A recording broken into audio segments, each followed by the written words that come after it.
আমি খাদিজার ভালোবাসাকে রিজিক হিসেবে পেয়েছি। সুবহানাল্লাহ। রাসূল সাল্লাল্লাহু আলাইহি ওয়াসাল্লাম এই শব্দটা ইউজ করেছেন, রিজিক, রুজিকতু হুব্বাহা।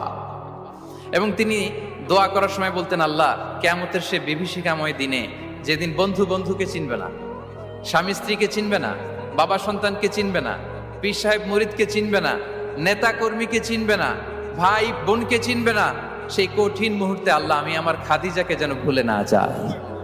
রুজিকতু হুব্বাহা। খাদিজার প্রতি ভালোবাসা আল্লাহ তাআলা আমার হৃদয়ে রিজিক হিসেবে দিয়েছে। তাহলে রিজিকের সর্বোত্তম স্তর হচ্ছে পুণ্যবান স্ত্রী, নেককার সন্তান। আর রিজিকের পরিপূর্ণ স্তর হচ্ছে মহান আল্লাহ তাআলার সন্তুষ্টি। রিজকের পরিপূর্ণ স্তর যেটা, সেটা হচ্ছে রিদাল্লাহ, আল্লাহ তাআলার সন্তুষ্টি।